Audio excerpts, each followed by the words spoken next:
lastly, the ISA has mutated in its use over the past 20 years or so and is now being used for what it was never intended. That has been our position all along, right? And I think a person like you saying that, it means a lot. Yeah? Okay, so that finishes basically the rationale, the pros and cons of the ISA. We can discuss this later if you want, but if you have any immediate questions, okay, try and answer. Is it clear? I hope it's clear. Okay. Can we move on? Questions? Okay, now I think this is more important. The reason you are here and your decision on what you want to do with this whole anti-ISA thing. Next. I think your decision must be decided by who is most affected, why me, and what can I do. Alright? If you focus on these three questions, I think the most important, the people who are most affected by ISA currently and have been all along are the families. And if you meet, I think you met some of the families, you understand that they go through very difficult times. Sometimes the main breadwinner is in there for 6, 7, 8 years. They also face problems with their neighbors and the society. And the authorities also harass them. They follow the family sometimes. And then they pressure the family to say, if your husband confesses to this and that, you can come on, why don't you carry? I understand somebody later will be joining us to share about his detention. I say so we get a better. Okay, I'll share with you some pictures. This is from Nonaila. You can see these are families currently detainees under ISA. These are some of the families. You look at their faces, I think you know what it means. Okay? Next.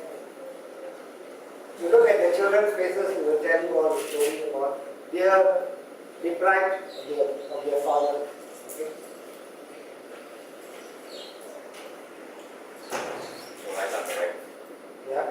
Yeah. Noella is here. She is very active. I think you all have heard her speak also. You can even go to her blog. She always updates things on it. I say it's called Mera Itam. Next one. That is, I believe, is Uday Kumar's mother up there, sitting in the line. Which mother? Uday Kumar. And this is one of the ladies who is also one of the in-law wife.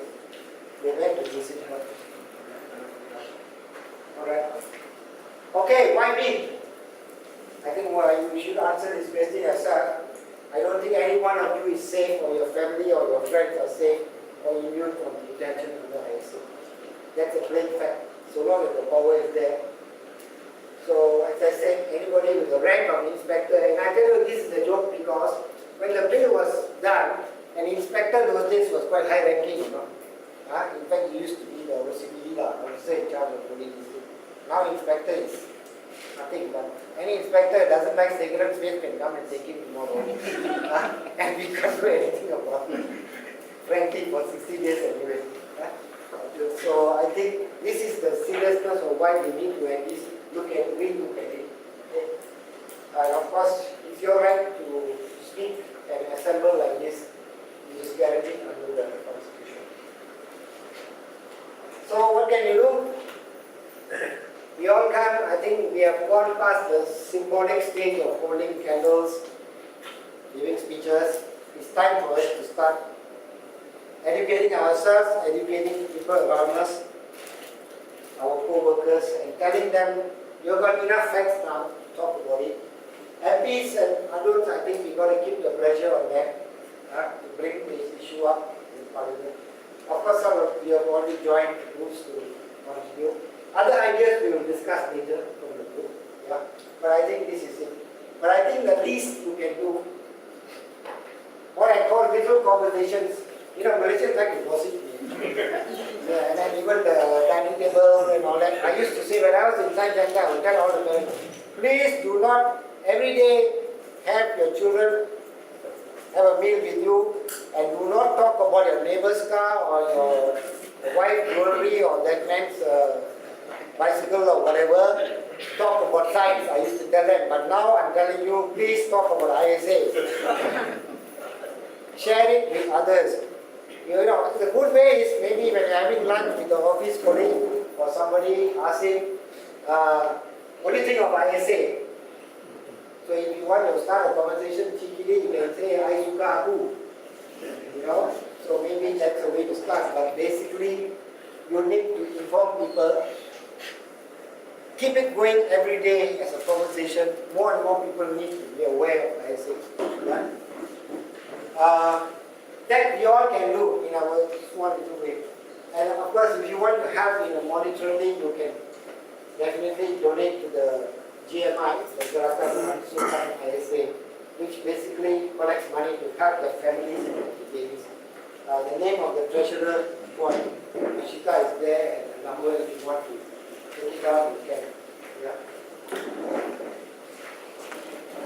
Okay, I go back to the man who introduced the bill in 1916, on 21st June 1916. And this is what he said. Because when they were debating the bill in Parliament in 1916, the opposition said, why not that this act be reviewed every year? Tun Razak's reply was, not necessary. It is terminable any time by resolution of both houses of Parliament. You can, any MP can take a motion and say that we want to terminate ISA. But so far, nobody has done it. So this is something I think maybe you should inform your Pakatan Rakyat and this. Yeah. But this is something Tun Razak actually said this is from the Hansard. You all know what the Hansard is, right? Yeah. Yeah, from the Parliament. Okay. But the reality is, this is not going to happen. That's what it is. So I call it the reality check. Scenario 1. You think the government will change its mind on the ISA and abolish it tomorrow? Quite unlikely, yeah? Unlikely scenario. Quite unlikely. Scenario 2 is change of government. And I don't know whether the change of government will happen until the next general election. I'm tired of waiting for September 16 and December 12 and whatever, you know. So I am a bit pessimistic, maybe you all are more optimistic. But if you want to think about a change, we need to take responsibility. And what do I mean by we need to take responsibility? Next, please. I think the priority for all of us here, if nothing else we do, is to pursue. Okay, let me just stop here. How many of you have never not registered to vote? Please be honest. Don't be shy. It's okay. Don't be shy. There are 4 million people who have not registered. Okay, but that is a fact. The last election, by around 15 million people should have voted, but 4 million didn't even bother to register. Okay, did not register. So only 11 million were registered, and in the end, only 8 million voted. Alright? So I think, and by 2012, we assume the next election will be 2012, 2013, there will be 2 million more, 21 and above, joining this next. So 6 million people. Surely you can do that. You can ask your neighbor, your friend, your son, your children, whatever, ask them to register to vote. And to make it easy, I also tell you how to vote.